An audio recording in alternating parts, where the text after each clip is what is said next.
नमस्कार. जय गुरुदेव. आता आपण पुढचा अभंग पाहणार आहोत, जो की एक विरहिणीच आहे.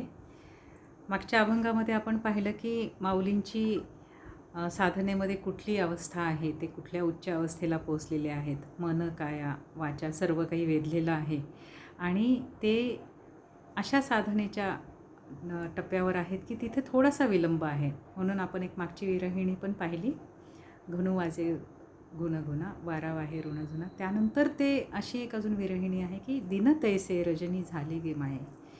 माऊली असे म्हणतात की दिन तैसे रजनी झाले गे माये, म्हणजे दिवस जो आहे तो रात्र झाला आहे किंवा रात्र हीच दिवसासारखी झालेली आहे. मानवी अस्तित्व जे असतं ते नेहमी 4 अशा अवस्थांमध्ये असतं. त्यामधल्या 3 अवस्था हा सर्वसामान्य माणूस नेहमी अनुभवत असतो. या 4 अवस्था आहेत. पहिली आहे जागृत, म्हणजे आपण जागे असतो. दुसरी आहे स्वप्न अवस्था, जेव्हा आपण झोपतो तेव्हा आपल्याला स्वप्न पडतात, ती एक अवस्था असते. तिसरी असते ती सुषुप्ती अवस्था असते, म्हणजे आपल्याला झोपल्यानंतर जेव्हा गाढ झोप लागते तेव्हा आपल्याला आपल्या अस्तित्वाचं देखील भान नसतं किंवा आजूबाजूला काय होतं आहे त्याचं देखील भान नसतं. तर ही आहे सुषुप्तीची अवस्था. आणि चौथी आहे ती तुरीया अवस्था. सर्वसामान्य माणसाला ही चौथी अवस्था गाठता येत नाही, पण सध्या सिद्ध साधक जे असतात ते बऱ्याच वेळा या अवस्थेमध्ये असतात. आणि जो साधक तुरीया अवस्थेमध्ये असतो तो जसे शिवसूत्रामध्ये म्हटलेलं आहे की जो तुरीया अवस्थेमध्ये असतो आणि तिन्ही अवस्थामध्ये म्हणजे जागृत, स्वप्न आणि सुषुप्ती या तिन्ही अवस्थामध्ये तो जो जागृत असतो तो खरा वीरेश आहे. म्हणजे तो एक खूप बलवान, म्हणजे साधनेमध्ये स्थिर आणि बलवान असा साधक आहे. तर माऊली ही अवस्था आपल्याला अतिशय साध्या शब्दांमध्ये सांगतायत. माऊलींची प्रतिभा ही खरोखरच खूप उच्च दर्जाची आहे. अध्यात्मासारखं गूढ गहन तत्त्वज्ञान अशा शब्दांमध्ये सांगणे ही खरं माऊलीच करू जाणे. माऊली अतिशय साध्या शब्दात सांगतात की दिन तैसे रजनी झाली, म्हणजे मी या अवस्थेमध्ये सध्या आहे की या तुरीयेच्या अवस्थेमध्ये आहे की मी या तिन्ही म्हणजे जागृत, स्वप्न आणि सुषुप्ती या तिन्ही अवस्थेमध्ये मी जागृत आहे. आणि आता कुठलीही अवस्था जी आहे ती मला उपरी नाही आहे. मी एक स्थिर असं साधनेमध्ये आहे. या सर्व अवस्थेमध्ये जागृत आहे. काळाचे जे भान आहे ते हरपलेले आहे आणि मला एकच आस आहे की आता माझे जीवात्म्याचे वैश्विक परमात्म्याशी मिलन व्हावे. ते पुढे म्हणतात की पडले दूर देसी मज आठवे मानसी, नको नको हा वियोग कष्ट होता ती जीवाची. ही कुंडलिनी म्हणते की पडले दूर देशी मज आठवे मानसी. ती म्हणते की मला असं आठवते की माझं मानस जे आहे ते कुठेतरी दूरदेशी पडलेलं आहे. तर मानस म्हणजे मनोमय कोश. हा कोश कुठेतरी दूर गेलेला आहे. आता त्याचा काही मला त्याचा संपर्क नाही किंवा त्याचं काही इंटरफेरन्स राहिलेलं नाही आहे.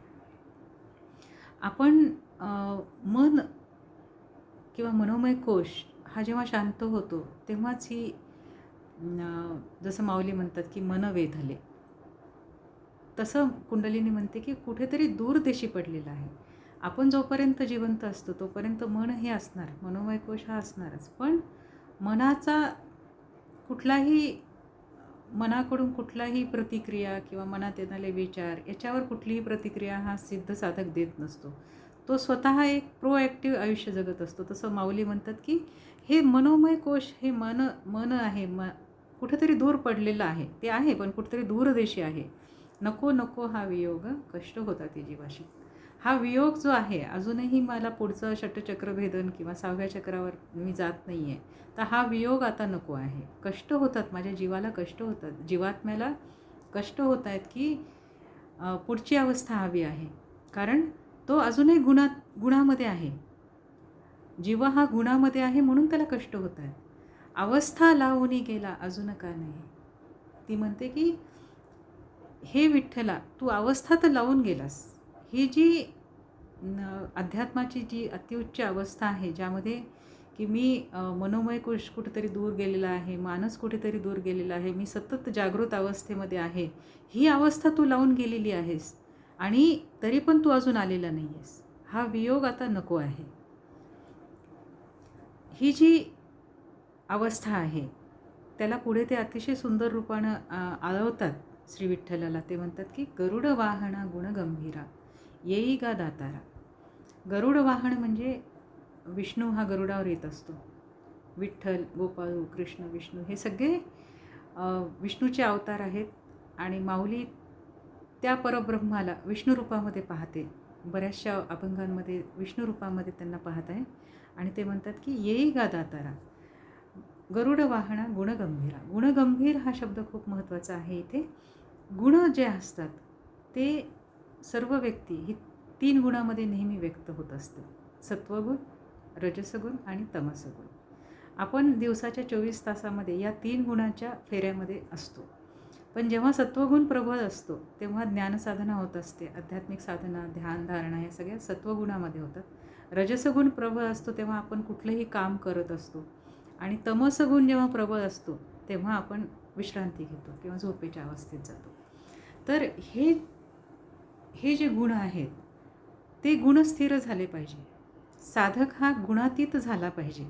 तिन्ही गुणाच्या पलीकडे गेल्यानंतर अशी एक अवस्था असते, त्यानंतर षटचक्र भेदनाची अवस्था येते. तर माऊली म्हणतात की गुणगंभीरा, हे गोपाळा, हे श्री विठ्ठला, तू गुणगंभीर आहेस.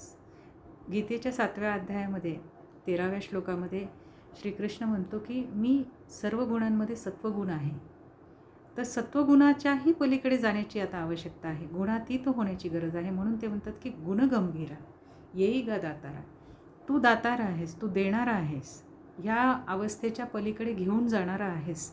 म्हणून ते म्हणतात की येई गा दातारा बाप रखुमा देवीवरा श्री विठ्ठला. तर हा कोण आहे? हा श्री विठ्ठल आहे. त्यांची नाममुद्रा आहे बाप रखुमा देवीवरा.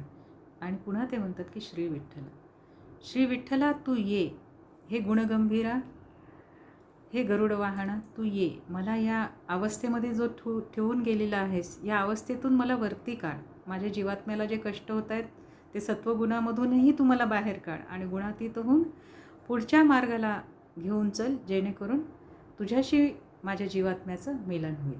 किंवा कुंडलिनी म्हणते की माझं मिलन हे वैश्विक परमात्म्याशी होईल. तर ते कुठल्या अभंगामध्ये पुढे आहे ते आपण पुढच्या सत्रामध्ये पाहूया. नमस्कार. रामकृष्ण हरी.